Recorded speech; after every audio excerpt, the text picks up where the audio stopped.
नमस्ते। आज का विषय है वचन, बोली। दोस्तों, शब्द हमारी संपत्ति है।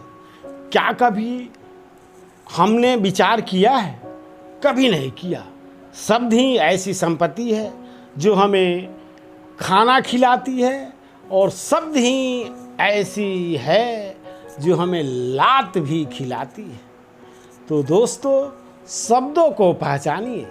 शब्द ही सब कुछ है।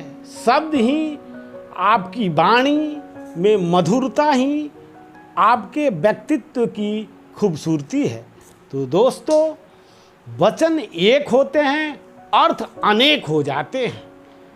कहने वाला कुछ कहना चाहता है और सुनने वाला अपने तरीके से अर्थ गढ़ लेता है। ये अधिकतर लोगों की परेशानी है। वो अपने आप को ज़्यादा होशियार समझते हैं। कुछ तो बात पूरा मुख से निकली ही नहीं तब तक अर्थ लगा लेते हैं, और कुछ बाद में अर्थ लगा लेते हैं। और बात तो तब होती है कि कोई बात भी न निकले और बॉडी लैंग्वेज से ही अर्थ लगा लिया जाए। तो दोस्तों, इस तरह के भ्रामक बातों में, भ्रामक अर्थों में पढ़ना ही हमारी मूर्खता है। कमती में जितना ज़्यादा से ज़्यादा समय का आप सदुपयोग करेंगे, समय को बचाएंगे इन अनाप शनाप बेकार की फालतू चीज़ों से, और उस समय को आप योग्य बनने के लिए इस्तेमाल करेंगे, तो आपके काबिलियत में इजाफा होगा, जो आपके व्यक्तित्व को संवारेगा, और दिन दूनी रात चौगुनी आपकी तरक्की होगी।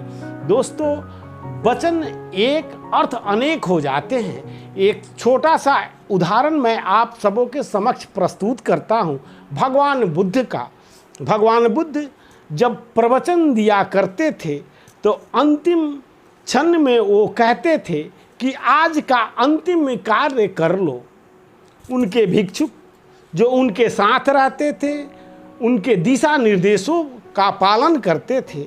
वो समझते थे कि भगवान क्या कह रहे हैं। भगवान के कहने का अर्थ था कि आज का सब कार्य हो गया, अब अंतिम कार्य क्या बचा। सोने से पहले, आज रात को सोने से पहले, क्योंकि सोने के बाद इंसान मृत के समान होता है। कल सुबेरा हो या ना हो, ये किसको पता।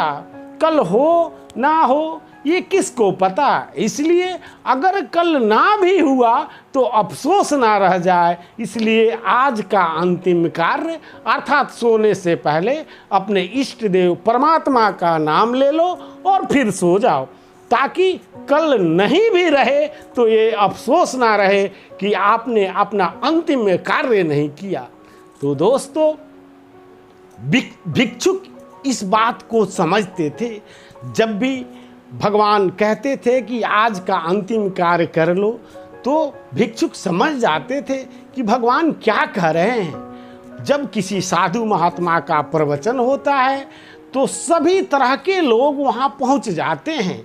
कुछ तो सचमुच सुनने जाते हैं, ज्ञान को अर्जित करने जाते हैं, कुछ टाइम पास के लिए जाते हैं, तो कुछ लोग क्या कहेंगे इसको दिखाने के लिए सत्संग में जाते हैं। तो इस तरह से ही भगवान बुद्ध का ही प्रवचन चल रहा था, तो क्या हुआ, उसमें एक चोर और एक वेश्या भी घुस गई थी, प्रवेश कर गई थी, जो भगवान बुद्ध को सुन रही थी।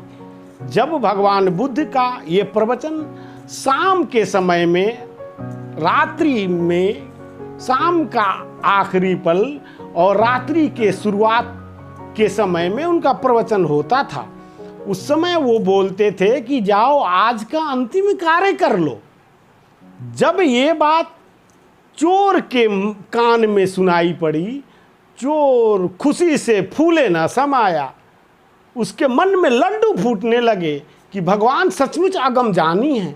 वो कैसे समझ गए कि जब सब लोग सो जाते हैं तो ही मेरा कार्य स्टार्ट होता है, मेरा कार्य शुरू होता है। भगवान के चरणों में जाकर गिर गया और उठकर अब चोरी को अंजाम देने के लिए निकल गया। दूसरी एक वेश्या जो उस सभा में घुस गई थी, उसके भी मन में लड्डू फूटने लगे कि भगवान अगम जानी है, उनको कैसे पता कि अब रात ढले उसके बाद ही मेरा कार्य शुरू होता है। भगवान को प्रणाम की, दंडवत किया और वो वहाँ से अपने कार्यों को अंजाम देने के लिए चली गई। तो दोस्तों देखिए, भगवान बुद्ध का कहना क्या था? वचन तो एक ही था, अर्थ अनेक हो गए। चोर अपने हिसाब से अर्थ लगा लिया, वो वेश्या अपने हिसाब से अर्थ लगा ली, जबकि भगवान बुद्ध का कहना कुछ और था, उसका अर्थ कुछ और था, उसका संदर्भ कुछ और था। तो दोस्तों बॉडी लैंग्वेज से, भाव से, उसके संदर्भ से ही समझे जा सकते हैं। आदमी अगर नहीं भी बोले तो उसके हाव भाव से आप समझ सकते हैं कि वो कहना क्या चाहता है। फिर अपने तरीके से अर्थ गढ़ लेना बेवकूफ़ी है, ये भ्रामक है। उस व्यक्ति को आप ढंग से जान भी नहीं पाते, वो क्या कहना चाहता है सुन भी नहीं पाते, और आपकी दिमाग ज़्यादा चलता है। इसलिए आपका दिमाग क्या, आपका मन, आपका चंचल मन जो आपको सही निर्णय पर पहुंचने नहीं देता, और वचन का अर्थ का अनर्थ लगा लेते हैं और खुद भी परेशान रहते हैं, दूसरों को भी परेशानियों में डाल देते हैं। तो दोस्तों ऐसे मित्रों से सावधान, वचन वैसे मित्रों से संपर्क रखें जिसका वचन एक हो और अर्थ भी एक ही हो, अर्थ अनेक ना हो। अर्थ तो अनेक होते ही हैं, लेकिन हमें अनेक अर्थों पर ध्यान नहीं देना है, जो सच्चा अर्थ है उस पर ध्यान देना है। तो दोस्तों मनोज उपाध्याय को कृपया सब्सक्राइब करना ना भूलें। धन्यवाद साथियों।